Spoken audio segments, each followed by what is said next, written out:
Sir ఇప్పుడు తక్కువ ఆకలి అంటే ఆకలి అవ్వట్లేదు అంటే టాబ్లెట్స్ వేసుకుంటే మళ్ళీ ఆకలిస్తుంది, లేకపోతే టానిక్లు ఇస్తూ ఉంటారు పిల్లలకి కానీ పెద్దవాళ్ళకి కానీ. అయితే ఎక్కువగా ఆకలి అయితే అంటే టూ మచ్ హంగ్రీ అంటాం కదా, అలాంటి టైంలో మీరే చెప్పే చిట్కాలు ఏంటి? ఇది నిజంగా చాలా మంచి ప్రశ్నమ్మా. చాలామంది ఆకలి కావడానికి అడుగుతుంటారమ్మా, ఆకలి లేదని చెప్పేసి. కొన్ని విచిత్రమైనటువంటి పరిస్థితులు కొంతమందికి విపరీతంగా ఆకలి అయిపోతుంటుందమ్మా. ఎంత తిన్నా మళ్ళీ అది జీర్ణం అయిపోతుంటుంది, మళ్ళీ విపరీతంగా ఫుడ్ తీసుకుంటుంటారమ్మా. దీనివల్ల చెప్తాను తల్లి, రకరకాల ఇబ్బందుల వల్ల ఈ యొక్క సమస్య కలుగుతుంటుందమ్మా. దీనికి కారణాలు వైద్య ప్రపంచం ఈ రోజు వరకు చెప్పుకునేటువంటి కారణాల గురించి కొన్ని ప్రస్తావించి తర్వాత ట్రీట్మెంట్ కూడా చెప్తానమ్మా. Okay sir. సో దీనికి కారణాలు ఏంటంటేమ్మా, అతిగా ఆకలి కావడం అనే సమస్య గురించి కొంత కూడా చెప్తాను చూడండి. భస్మకాగ్ని అని చెప్పేసి ఆయుర్వేద వైద్య విధానంలో మన మహర్షులు వేలాది సంవత్సరాల క్రితమే ఈ యొక్క సమస్యను గురించి ప్రస్తావించి చక్కటి చికిత్సా విధానాన్ని గురించి కూడా తెలియజేయడం జరిగిందమ్మా. భస్మకాగ్ని అంటే భస్మం చేసేస్తుంటుంది అనమాట ఆహారాన్ని, మనం ఏ ఫుడ్ తీసుకున్నా. అందుకే భస్మకాగ్ని అంటుంటారు అనమాట.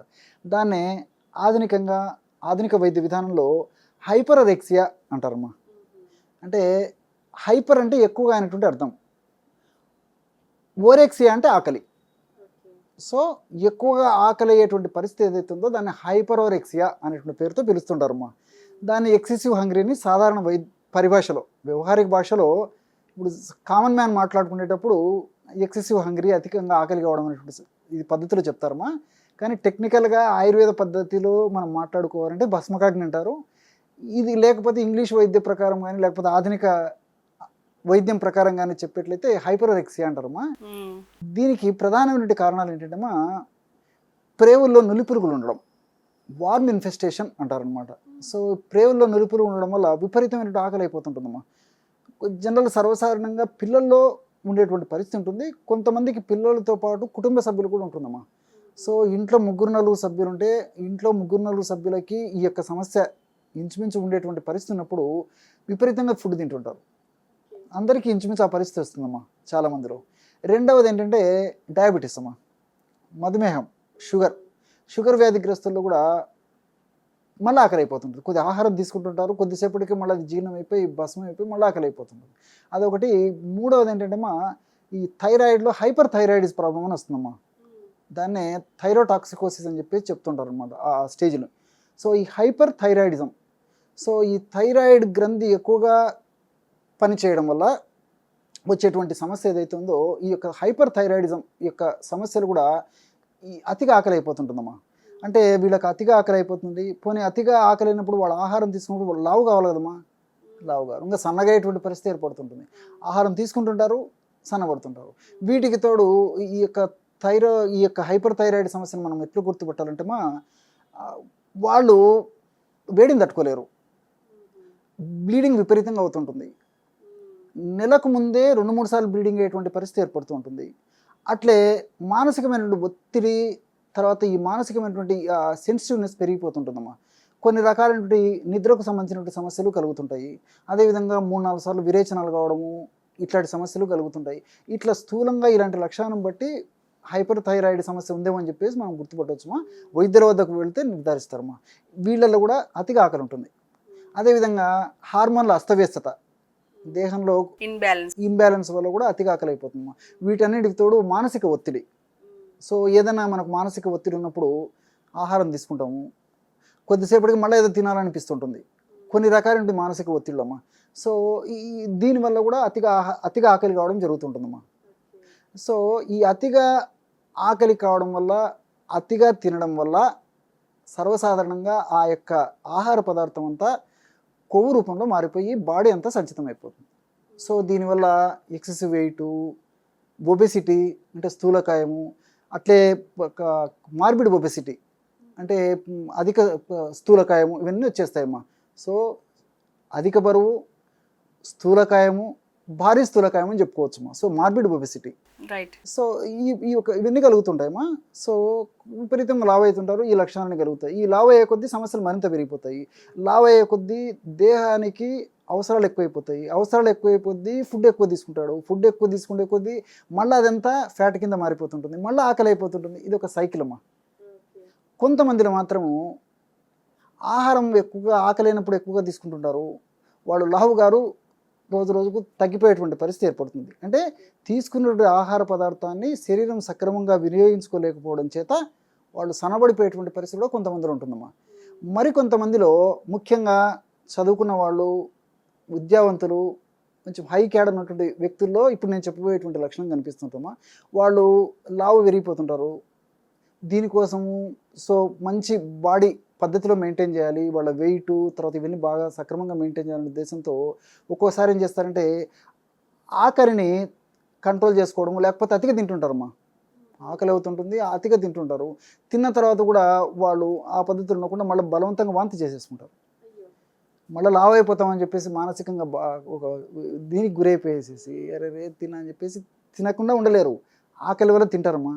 తిన్న తర్వాత అది సక్రమంగా ఉంచుకుంటారంటే ఉంచుకోరు, మళ్ళీ వాంతి చేసేసుకుంటారు. It is called bulimia nervosa అంటారు అనమాట. అది చాలా చాలా రేర్గా, అరుదుగా హై ప్రొఫైల్ ఉన్నటువంటి వాళ్ళలో కూడా కొద్దిమందిలో కలుగుతుంటుంది. సందర్భం వచ్చింది కాబట్టి చెప్తున్నాము నేను. సో ఇలాంటి అనేక రకాలైన సమస్యల వల్ల, ఈ యొక్క ప్రాబ్లమ్స్ వల్ల ఈ హైపరోరెక్సియా లేదా అధిక ఆకలి లేదా ఎక్సెసివ్ హంగ్రీ అనేటువంటి సమస్య కలుగుతుందమ్మా.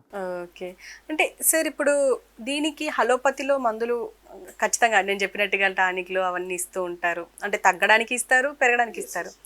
కానీ టిప్స్ ఏమి ఉంటాయి సార్ మీ దగ్గర ఆయుర్వేదిక?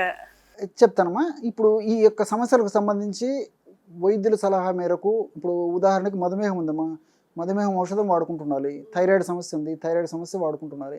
ఇలా ఆ సమస్యలకు సంబంధించిన ఔషధాలు వాడుకుంటూ ఇప్పుడు నేను చెప్పినటువంటి టిప్ వాడుకోవడం వల్ల అద్భుతమైన ఫలితాలు కలుగుతాయమ్మా. అంటే అలోపతి మందులు వాడుతూ కూడా ఇది వాడుకోవాలమ్మా.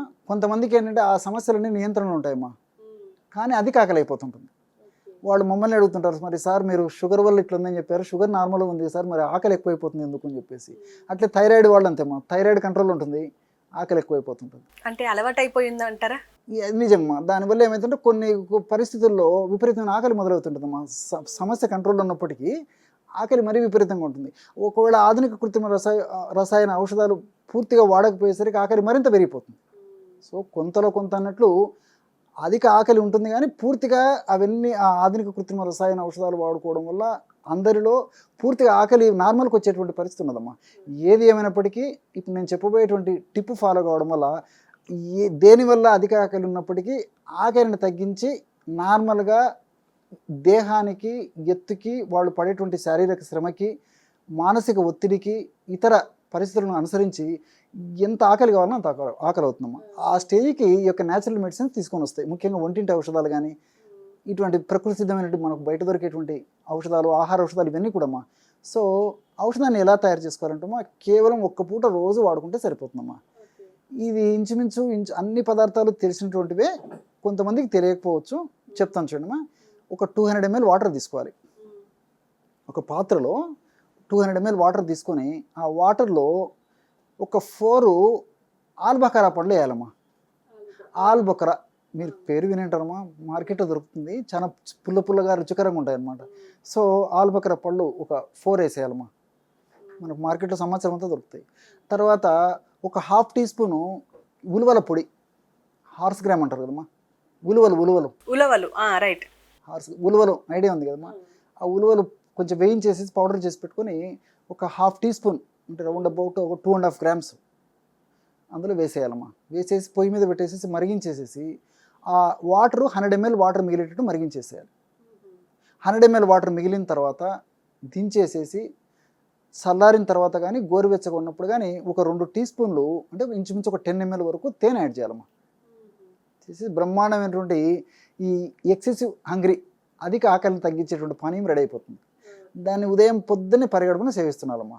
ఈ విధంగా రెగ్యులర్గా సేవించడం వల్ల చాలా అద్భుతమైనటువంటి ఫలితాలు, శీఘ్రంగా సంతృప్తికరమైన ఫలితాలు కలిగేటువంటి అవకాశం ఉంటుంది. కొన్నాళ్ల పాటు ఈ మందు వాడి ఆపేసినప్పటికీ మరలా ఆ సమస్య పునరావృతం కాకుండా కూడా ఇందులో ఉన్నటువంటి రసాయన ఔషధాలు, రసాయన తత్వాలు అన్నీ కూడా మన శరీరంలో, దేహంలో సదా ఉంటూ మన దేహాన్ని కాపాడేందుకు సహకరిస్తాయమ్మా. Okay sir, thank you very much. అంటే చాలా విషయాలు చెప్తున్నారు. అండ్ అంటే ఈ టూ మచ్ హంగ్రీకి కూడా ఏమన్నా సమస్యలు ఉంటే ఇంకా దీనికి కావాల్సిన టిప్స్ ఇంకా మీ దగ్గర ఉంటాయి. సో ఈ టిప్స్ అన్నిటికి కావాలి అంటే మీరు కింద కమెంట్స్ చేసినా పర్వాలేదు, లేకపోతే అక్కడ కింద నెంబర్ ఉంటుంది, ఆయనకి కాల్ చేసి మరి అడగండి, ఖచ్చితంగా రెస్పాండ్ అవుతారు. నమస్తే సార్. నమస్తే.